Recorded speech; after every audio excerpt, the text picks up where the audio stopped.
Oi, belezinha, tudo certo com você? Esse vídeo, ele é um corte da Universidade Federal do Rio Grande do Sul 2025. Se você quiser ver a prova inteira, o link tá na descrição, beleza?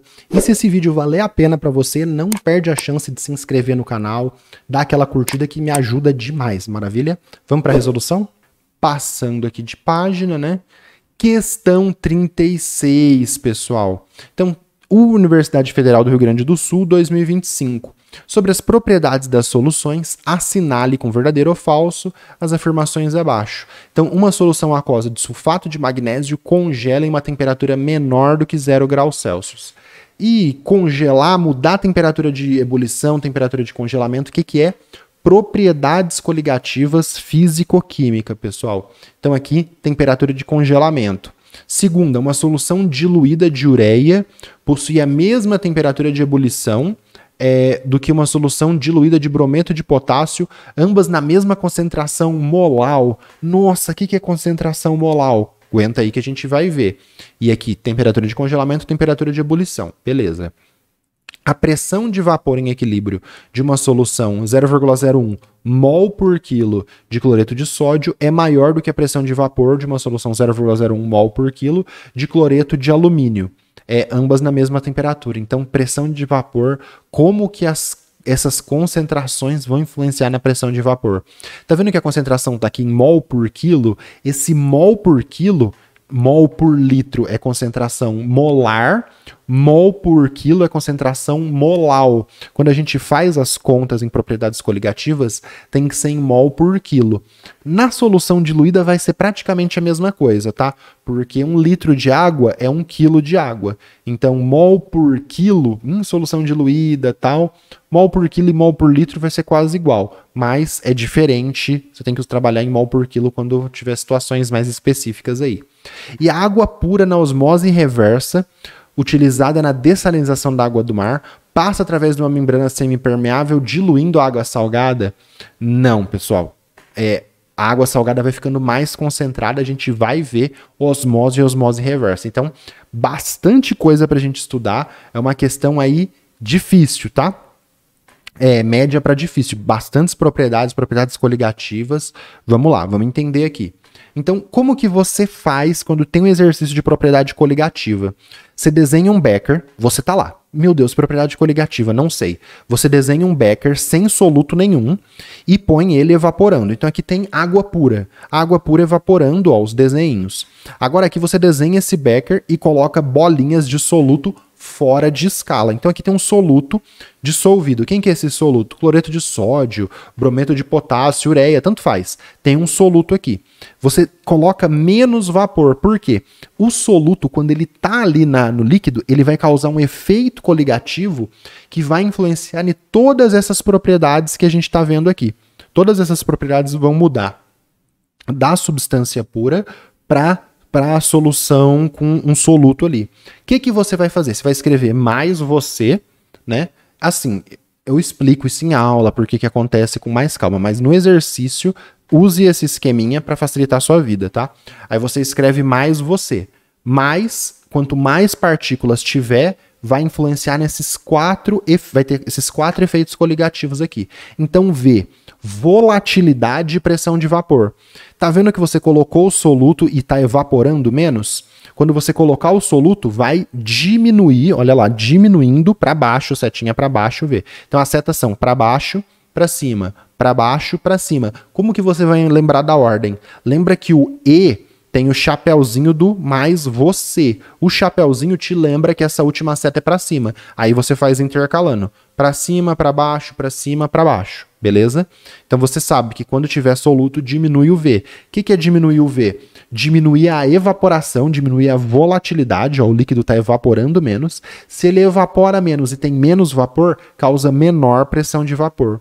Osmose.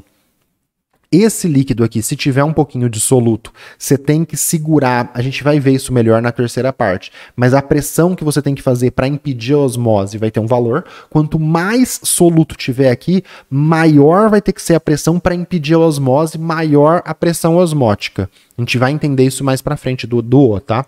Temperatura de congelamento. Se a água pura congela a 100 graus, com um soluto aqui vai congelar -5, -1, -2, -2,5, e a temperatura de ebulição aumenta. Se a água pura ferve a 100 a 1 atmosfera, aqui vai ferver a 101, 102, 102,5, 105, beleza? Então, mas você acabou com isso daqui, você já sabe a primeira afirmação aqui. Então, uma solução aquosa de sulfato de magnésio congela numa temperatura menor do que 0 graus Celsius. Sim, porque a solução água pura congela a 0 graus Celsius. Se você colocar um soluto, diminui a temperatura de congelamento. Então, a primeira é verdadeira. Opa, já vamos ficar entre 3 aqui. Segunda afirmação, uma solução aquosa diluída de ureia possui a mesma temperatura de ebulição que uma solução aquosa diluída de brometo de potássio, ambas na mesma concentração. Ah, verdadeiro, né? Elas vão ter a mesma temperatura de ebulição, que você falou que as partículas eleva a temperatura de ebulição. Se elas têm a mesma quantidade de partículas porque está na mesma concentração, mesma temperatura de ebulição. Errado. Por quê? Aqui está explicando melhor, né? O que você vai ter que fazer?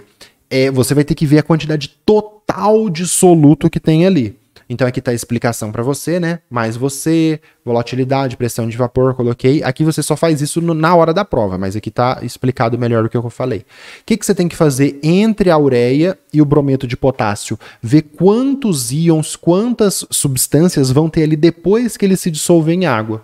Então o que acontece? A ureia, ele é um composto molecular. Se você jogar, por exemplo, peguei aqui uma concentração molar qualquer, eu tenho 0,1 mol de ureia e joguei em 1 kg de água. Eu iria formar uma concentração 0,1 mol por quilo. E é exatamente isso que acontece. Por quê? Essa ureia sólida só se dissolve, aí a gente sofre o processo de dissolução molecular, a molécula se dissolve, e eu tenho 0,1 mol de ureia em 1 kg de água. Agora, se eu tiver 0,1 mol de brometo de potássio e jogar esse 0,1 mol de brometo de potássio em 1 kg de água, ele vai sofrer uma dissociação iônica, vai separar, vai formar K+ e Br-.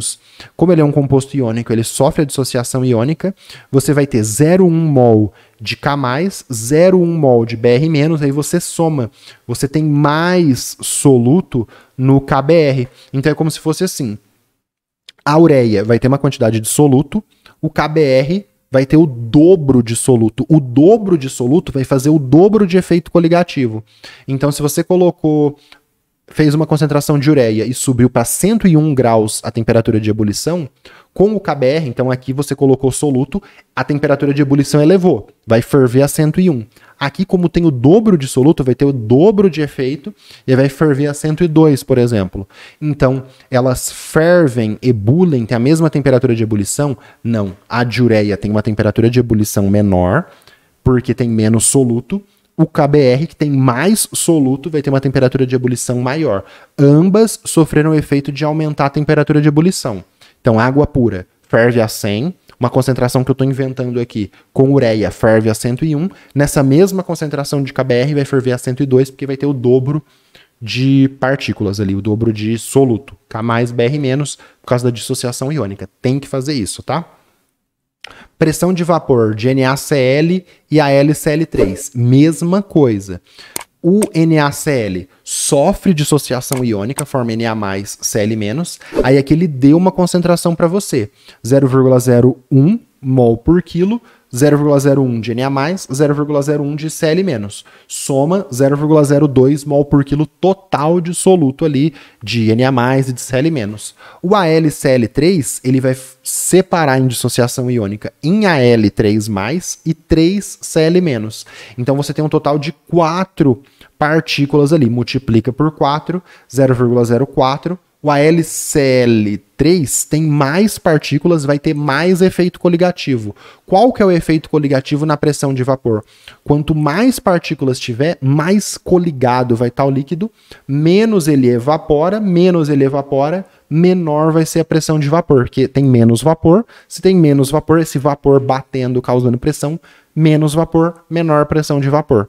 Beleza? Então a pressão de vapor com uma solução de NaCl é maior do que uma pressão de AlCl3? Cuidado! Quanto mais soluto, menor a pressão de vapor. Então o AlCl3 tem uma menor pressão de vapor. O NaCl tem uma maior pressão de vapor do que ele? Sim. Por que o NaCl tem uma maior pressão de vapor? Porque sofre menos efeito coligativo. Então vamos lá. Água evapora muito, alta pressão de vapor. Água com essa concentração de NaCl diminui a pressão de vapor. Água com essa mesma concentração de LCl3 diminui ainda mais a pressão de vapor. Aí comparando o NaCl com a LCl3, o NaCl tem uma maior pressão de vapor porque tem menos partículas, menos soluto. Beleza? Tá entendendo? Maravilha? Mas você analisa, cuidado para não trocar, tá bom? Sempre compara, né? Solvente puro, a solução menos concentrada, a solução mais concentrada. Aí você compara os três para você não se confundir uma com a outra ali e inverter a ordem, tá? Então eu fiz isso para temperatura de ebulição e fiz isso para pressão de vapor. Maravilha? Sempre faça isso. Então, uma tá 0,1 mol de soluto, outra tá 0,2. Qual que tem maior temperatura de ebulição? Qual que tem maior pressão de vapor? Pega as duas, põe o solvente puro e faz uma escala. Solvente puro, menos partículas, menos soluto, mais soluto. O efeito coligativo vai aumentar para lá. E aí você analisa. Beleza? Osmose e osmose reversa agora.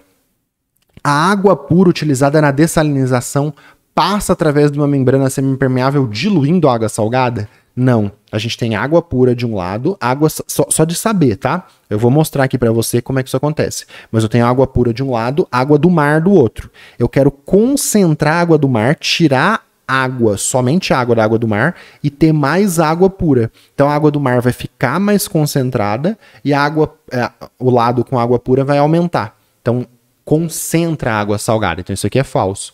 Verdadeiro, falso, verdadeiro, falso. Alternativa E. Média para difícil, tá? Propriedades coligativas, passou por todas, até a osmose reversa comentou. Vamos ver a osmose reversa aqui então. Então, eu vou mostrar a osmose reversa, ó, esquece isso aqui, tá? Ó, tá atrás da caneta, esquece. O que a gente tem na osmose? Só pensa na osmose. Eu tenho um lado com solvente puro, água pura, uma membrana semipermeável e uma água com soluto do outro lado. O que acontece? Esse aqui é um tubo em U, chama tubo em U. O solvente que está aqui, ele vai querer migrar para diluir esse lado que está mais concentrado. Então aqui não tem nenhum soluto, aqui tem o soluto. Essa membrana semipermeável rosa, ela não deixa o soluto ir para lá e formar uma solução homogênea. Não vai acontecer isso. Solvente puro, solução concentrada. Apenas a água pode migrar por essa membrana semipermeável. O que é a pressão osmótica? É a força com que a água quer ir para o lado de lá para diluir essa solução concentrada.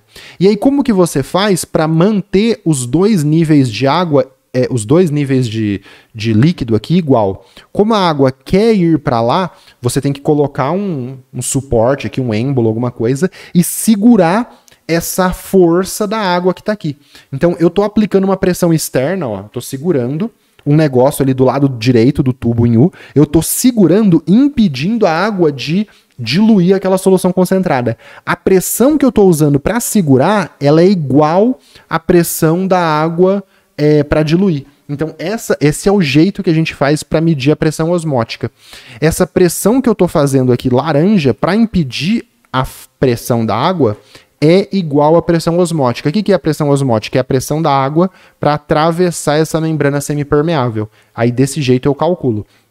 Essa é a situação que eu estou impedindo a osmose de acontecer. Se eu tirar essa pressão que eu estou fazendo externa aqui, o que vai acontecer? Vai ocorrer a osmose, que aí você vê muito na biologia, que é o fluxo do solvente água. E aí o que vai acontecer? Tirei a pressão externa que está aqui, a água vai causar uma pressão osmótica aqui pela membrana, a pressão osmótica vai vir, como não tem nada impedindo do lado de cá, a água vai vir, vai ter um desnível dos líquidos, e aí sim, diluiu, vai diluir infinitamente? Não, vai diluir, aí vai ter a pressão externa aqui, a coluna vai subir até um certo ponto, e aí você tem a osmose, beleza? Quando você para de aplicar pressão do lado de cá e deixa a água ocorrer. Agora, se eu aplicar uma pressão maior do que a pressão osmótica, então tem aqui, o meu êmbolo, a minha barrinha, eu estou segurando com a pressão igual à pressão osmótica ali. que está causada por causa da quantidade de soluto. Se eu aplicar uma pressão maior, então é uma pressão externa, que tinha igual antes, mais uma pressão adicional. Eu vou empurrar a água do lado mais concentrado para o lado ou menos concentrado ou com solvente puro. Então, o que acontece na osmose reversa? Na osmose reversa, o lado concentrado fica mais concentrado. A água com sal fica mais concentrada e eu tenho mais água pura, que aí eu vou usar lá, diluindo, preparando bonitinho, porque aqui tá com água destilada, né? Vou usar bonitinho para as pessoas beber e usar bonitinho na irrigação e, por exemplo, uma região desértica pega a água do mar, concentra a água do mar e obtém essa água pura, que a gente não pode beber, que tem que preparar ela na concentração ideal. Na osmose, sim. Na osmose dilui a água salgada. Então aqui ele escreveu de um jeito como se fosse a osmose. Na osmose, a água migra e dilui a água salgada na solução mais concentrada. Então aqui sim diluiu, mas aqui ficou mais concentrada. Beleza? Média para difícil, tá, pessoal? Cobrou várias coisas aqui de propriedades coligativas. 2 sugestões que eu recomendo fortemente para você. Esta questão aqui sobre gráficos de pressão de vapor. Então a gente vai fazer a mesma análise de pressão de vapor que a gente fez aqui, mas ver isso num gráfico depois. Não pode se confundir nesse gráfico. E se você quiser visualizar a osmose e a osmose reversa com animações que eu preparei na maior trabalheira do mundo, essa questão aqui do Enem 2019, segunda aplicação. Caiu osmose reversa no Enem, mas aí eu vou fazer essas imagens agora animadas. Aí vai ter o êmbolo subindo, descendo, o líquido migrando. Vou falar com mais detalhes sobre osmose e osmose reversa. Tem que saber osmose e osmose reversa para o Enem também. Tá bom? Maravilha? Vamos para a próxima questão?